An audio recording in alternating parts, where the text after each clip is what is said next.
Right breaking news చూస్తున్నాం. అసెంబ్లీలో నేడు హైదరాబాద్ ఇండస్ట్రియల్ ల్యాండ్స్ ట్రాన్స్ఫర్మేషన్ పాలసీపై చర్చించనున్నారు. హైదరాబాద్ 50 నుంచి 60 ఏళ్ల నుంచి పారిశ్రామిక అవసరాల కోసం ప్రభుత్వాలు కేటాయించిన భూములు నగరం మధ్యలో ఉన్నాయి. కాలుష్యాన్ని తగ్గించడం కోసం ఈ పరిశ్రమలను ఓఆర్ఆర్ వెలుపలికి తరలించాలని ప్రభుత్వం నిర్ణయించింది. ఇక ఇదే సమయంలో ఈ పారిశ్రామిక వాడల్లో నిరుపయోగంగా ఉన్న భూములను బహుళ ప్రయోజన ప్రాజెక్టులుగా అభివృద్ధి చేయాలని భావిస్తోంది. ఇందుకోసం ప్రభుత్వం హిల్ టు పాలసీని తీసుకొచ్చింది. ఈ విధానాన్ని ప్రతిపక్షాలు తీవ్రంగా విమర్శించాయి. హిల్ టు పాలసీపై అసెంబ్లీలో సమగ్రంగా చర్చించాలని ప్రభుత్వం నిర్ణయించింది. ఈ విధానం ద్వారా తెలంగాణకు చేకూరే ప్రయోజనాలను అసెంబ్లీ వేదికగా ప్రజలకు వివరించాలని ప్రభుత్వం భావిస్తోంది.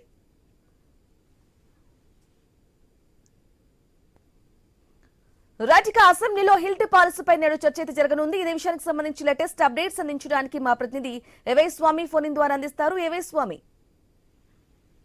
బ్రహ్మణి ఈ రోజు 4వ రోజు తెలంగాణ అసెంబ్లీ శీతాకాల సమావేశాల్లో తొలుత అసెంబ్లీ సమావేశాలు ప్రారంభం కాగానే క్వశ్చన్ అవర్ కొనసాగుతుంది. ఆ తర్వాత కొన్ని బిల్లులు ఉన్నాయి. తర్వాత ఒకవైపు స్వల్పకాలిక చర్చలో భాగంగా శాసనసభలో హైదరాబాద్ లో ఇండస్ట్రియల్ ల్యాండ్స్ కన్వర్జేషన్ సంబంధించినటువంటి హిల్ టు పాలసీ పైన స్వల్పకాలిక చర్చ కొనసాగుతుంది. ఇప్పటికే దీని మీద బీఆర్ఎస్ నేతలు ఒకవైపు రాష్ట్ర హైదరాబాద్ వ్యాప్తంగా పెద్ద ఎత్తున కూడా పోరాటం చేశారు. దీనివల్ల పెద్ద ఎత్తున కూడా డబ్బులు చేతులు మారుతున్నాయి. ఇందులో పెద్ద స్కామ్ ఉంది. ప్రభుత్వం లక్షల కోట్ల స్కామ్లకు తెరలేపింది. భూములను కన్వర్జేషన్ చేసే మాటున దాదాపుగా దీన్ని బహుళ ప్రయోజనాల కోసం వినియోగించే భూములుగా మార్చే క్రమంలో పెద్ద ఎత్తున కూడా డబ్బులు చేతులు మారినాయని చెప్పేసి కూడా ఆరోపించింది. ఇప్పుడు శాసనసభ సమావేశాలను బీఆర్ఎస్ బహిష్కరించిన నేపథ్యంలో ఒకవైపు ఇప్పుడు ఈ రోజు సమావేశంలో కూడా ప్రధానంగా ఎంఐఎం, బీజేపీ, సిపిఐ మాత్రమే ప్రభుత్వానికి దీనిపైన నిలదీసే అవకాశం కనబడుతుంది.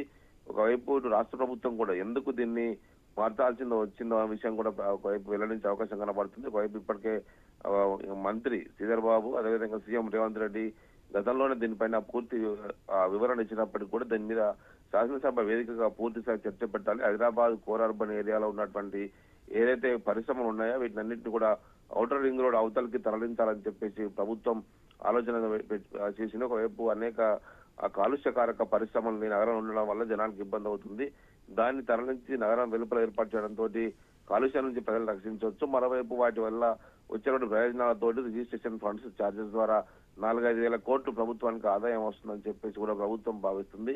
ఇందుకోసం ఈ పారిశ్రామిక వాడలన్నింటినీ కూడా ఒకవైపు బహుళ ప్రయోజనాల కోసం వాటిని వినియోగించడం కోసం అదే పారిశ్రామికవేత్తలు ఏదైతే ప్రభుత్వం దగ్గర గతంలోనే రిలీజ్ తీసుకుని ఉన్నారో వారికి రిజిస్ట్రేషన్ ఛార్జెస్ లో 30%, 50%, ఒకవైపు 20 ఫీట్ రోడ్డు, 50 ఫీట్ రోడ్డు ఉన్నటువంటి రోడ్ల ఆధారంగా వాటిని కన్వర్జేషన్ చేయనున్నారు. దానివల్ల రిజిస్ట్రేషన్ ఫీజులో 30%, 50% దాన్ని వసూలు చేయాలని చెప్పేసి ప్రభుత్వం నిర్ణయించింది. దీనివల్ల ప్రభుత్వానికి కూడా 4-5 వేల కోట్ల ఆదాయం వస్తుందని చెప్పేసి కూడా భావిస్తూ ఉన్నారు.